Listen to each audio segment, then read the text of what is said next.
ನಮಸ್ಕಾರ ಸ್ನೇಹಿತರೆ, R K media ಮಾಸ್ಟರ್ಸ್ಗೆ ಸ್ವಾಗತ.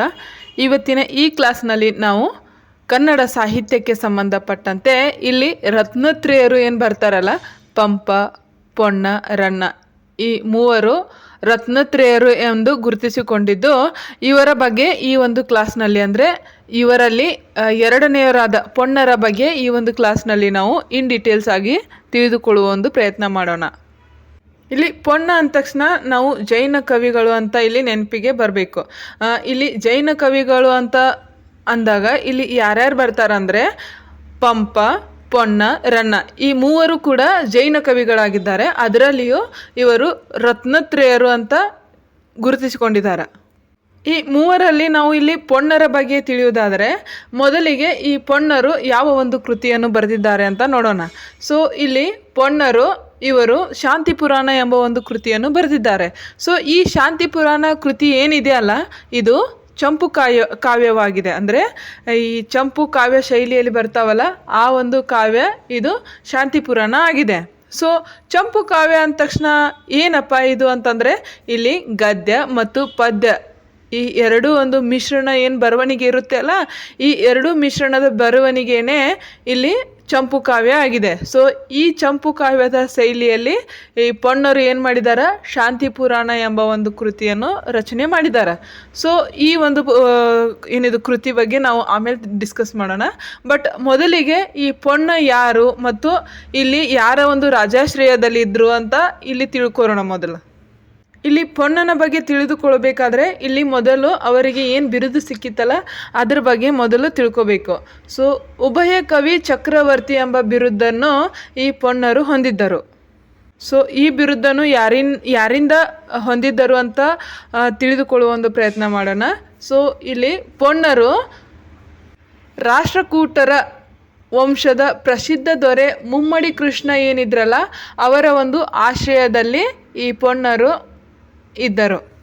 ಅಂದರೆ ಇಲ್ಲಿ ಮುಮ್ಮಡಿ ಕೃಷ್ಣರ ಒಂದು ಆಶ್ರಯ ದಾತರಾಗಿ ಈ ಪೊನ್ನರ ಆಶ್ರಯದಾತರಾಗಿ ಯಾರಿದ್ರಂದರೆ ಮುಮ್ಮಡಿ ಕೃಷ್ಣರು ಇದ್ದರು.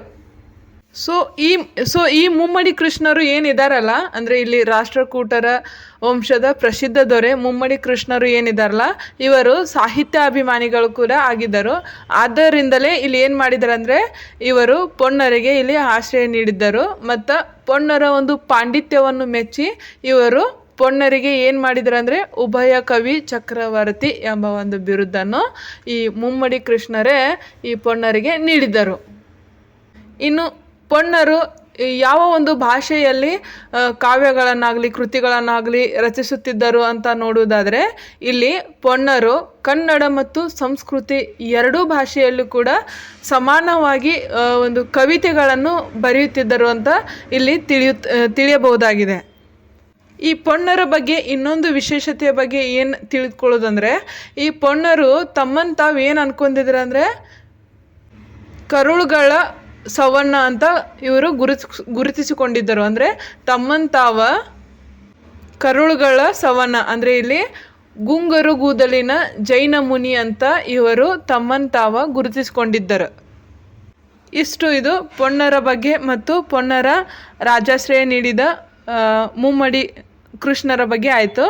ಸೊ ಇನ್ನು ಪೊನ್ನರ ಕೃತಿಯಾದ ಶಾಂತಿ ಪುರಾಣದ ಬಗ್ಗೆ ನಾವಿಲ್ಲಿ ತಿಳಿದುಕೊಳ್ಳುವುದಾದರೆ ಈ ಶಾಂತಿ ಪುರಾಣ ಎಂಬ ಒಂದು ಕಾವ್ಯ ಏನಿತ್ತಲ್ಲ ಈ ಕಾವ್ಯ ಪೊನ್ನರ ಅತ್ಯಂತ ಪ್ರಸಿದ್ಧವಾದ ಒಂದು ಜೈನ ಧಾರ್ಮಿಕ ಕಾವ್ಯವಾಗಿದೆ.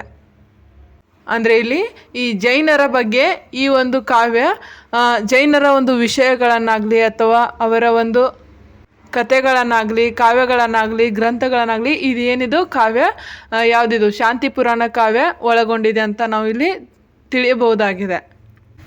ಇಲ್ಲಿ ಶಾಂತಿ ಪುರಾಣ ಎಂಬ ಕಾವ್ಯ ಇಲ್ಲಿ ಮುಖ್ಯವಾಗಿ ಯಾವ ಒಂದು ವಸ್ತು ವಿಷಯವನ್ನು ಒಳಗೊಂಡಿದೆ ಅಂತ ನೋಡುವುದಾದರೆ ಇಲ್ಲಿ ಜೈನ ಧರ್ಮದ 16ನೇ ತೀರ್ಥಂಕರಾಗಿ ಏನು ಬರ್ತಾರಲ್ಲ ಆ ಶಾಂತಿನಾಥ ಅಂತ, ಆ ಶಾಂತಿನಾಥ ಅವರ ಅಂದರೆ ಜೈನ ಧರ್ಮದ 16ನೇ ತೀರ್ಥಂಕರಾದ ಶಾಂತಿನಾಥರ ಒಂದು ಜೀವನ ಚರಿತ್ರೆಯನ್ನು ಈ ಶಾಂತಿ ಪುರಾಣ ಕೃತಿ ಏನಿದೆಯಲ್ಲ ಇದು ಒಳಗೊಂಡಿದೆ ಅಂತ ನಾವು ಇಲ್ಲಿ ತಿಳಿಯುವುದು ತುಂಬ ಇಂಪಾರ್ಟೆಂಟ್ ಆಗಿದೆ.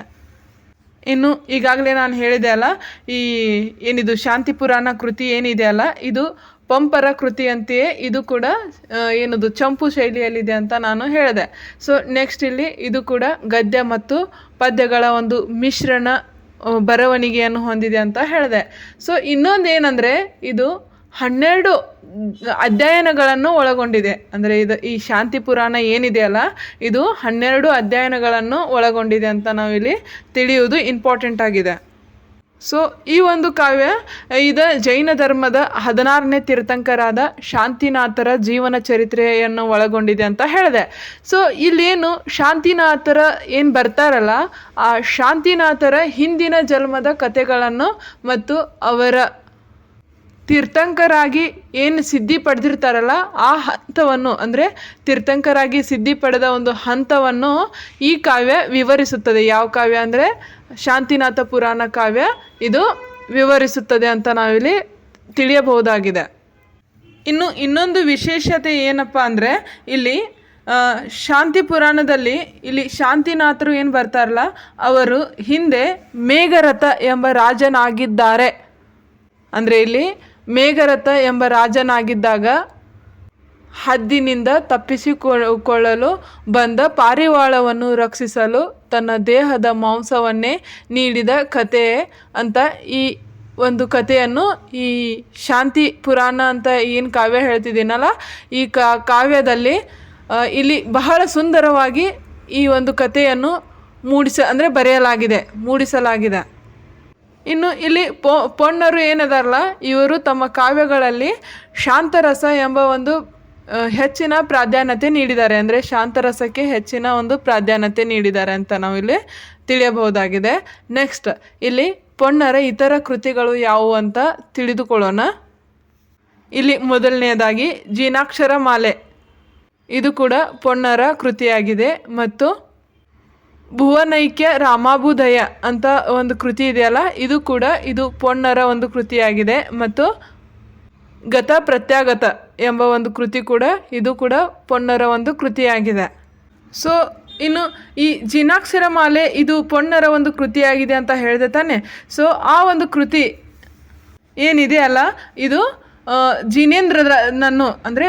ಜಿತೇಂದ್ರನನ್ನು ಇಲ್ಲಿ ಸುತ್ತಿಸುವ 39 ಪದ್ಯಗಳ ಒಂದು ಚಿಕ್ಕ ಕೃತಿಯಾಗಿದೆ.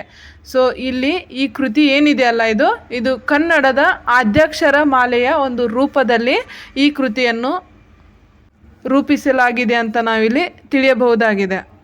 ಇನ್ನು ನೆಕ್ಸ್ಟ್ ಬಂದ್ಬಿಟ್ಟು ಇಲ್ಲಿ ಭುವನೈಕ್ಯ ರಾಮಾಭುದಯ ಅಂತ ಏನು ಕೃತಿ ಹೇಳಿದೆ ಅಲ್ಲ ಆ ಕೃತಿ ಏನನ್ನು ಒಳಗೊಂಡಿದೆ ಅಂದರೆ ಇಲ್ಲಿ ಲೌಕಿಕ ಕಾವ್ಯವೆಂದು ಇಲ್ಲಿ ಪ್ರಸಿದ್ಧಿ ಹೊಂದಿದೆ. ಬಟ್ ಈ ಒಂದು ಕೃತಿ ಈಗ ಲಭ್ಯವಿಲ್ಲ. ಅಂದರೆ ಇದು ನಮಗೆ ಇಲ್ಲಿ ಇಂದು ಓದಲು ದೊರೆಯುವುದಿಲ್ಲ ಮತ್ತು ಈ ಕೃತಿ ಬಗ್ಗೆ ನಾವು ಇಲ್ಲಿ ತಿಳಿದುಕೊಳ್ಳಲು ಕೂಡ ಈ ಕೃತಿ ನಮಗೆ ಇಂದು ಲಭ್ಯವಾಗುವುದಿಲ್ಲ. ಇನ್ನು ಈ ಭುವನೈಕ್ಯ ರಾಮಾಭುದಯ ಅಂತ ಏನು ಹೇಳಿದೆ ಅಲ್ಲ ಇದರಲ್ಲಿ ಯಾರ ಒಂದು ಸನ್ನಿವೇಶವನ್ನು ಇಲ್ಲಿ ವಿವರಿಸಲಾಗಿದೆ ಅಂತ ಅಂದರೆ ಇಲ್ಲಿ ಮುಮ್ಮಡಿ ಕೃಷ್ಣ ಅಂತ ಏನು ಬರ್ತಾರಲ್ಲ ಅಂದರೆ ನಾನು ಈಗಾಗಲೇ ನಿಮಗೆ ಹೇಳಿದೆ ಅಲ್ಲ ರಾಷ್ಟ್ರಕೂಟರ ಅರಸ ಮುಮ್ಮಡಿ ಕೃಷ್ಣ ಅಂತ ಹೇಳಿದೆ ಅಲ್ಲ ಆ ಮುಮ್ಮಡಿ ಕೃಷ್ಣರನ್ನು ಇಲ್ಲಿ ಏನು ಮಾಡಲಾಗಿದೆ ಅಂದರೆ ರಾಮಾಯಣದಲ್ಲಿ ಬರುವ ರಾವಣನಿಗೆ ಇಲ್ಲಿ ಹೋಲಿಸಲಾಗಿದೆ. ಸೊ ಇಲ್ಲಿ ಏನು ಮಾಡಲಾಗಿದೆ ಈ ಪೊನ್ನರಿಗೆ ಆಶ್ರಯದಾತ ಏನಾಗಿದ್ರಲ್ಲ ಮುಮ್ಮಡಿ ಕೃಷ್ಣರು ಅವರನ್ನು ಇಲ್ಲಿ ರಾಮಾಯಣದಲ್ಲಿ ಬರುವ ರಾವಣನಿಗೆ ಹೋಲಿಸಲಾಗಿದೆ ಅಂತ ಇಲ್ಲಿ ತಿಳಿಯುವುದು ತುಂಬ ಇಂಪಾರ್ಟೆಂಟ್ ಆಗಿದೆ. ಇನ್ನು ನೆಕ್ಸ್ಟ್ ಇನ್ನೊಂದು ಕೃತಿ ಹೇಳಿದೆ ಅಲ್ಲ ಅದು ಗತ್ಯ ಪ್ರತ್ಯಾಗತೆ ಅಂತ. ಈ ಗತ ಪ್ರತ್ಯಾಗತ ಕೃತಿಯು ಕೂಡ ಇಂದಿಗೆ ಲಭ್ಯವಿಲ್ಲ. ಸೊ ಈ ಕೃತಿ ಏನಾಗಿದೆ ಇದು ಸಂಸ್ಕೃತದ ಒಂದು ಕೃತಿಯಾಗಿದೆ. ಇನ್ನು ಪೊನ್ನರಿಗೆ ಇರುವ ಒಂದು ಬಿರುದು ಅಂತೂ ನಾನು ನಿಮಗೆ ತಿಳಿಸಿದೆ.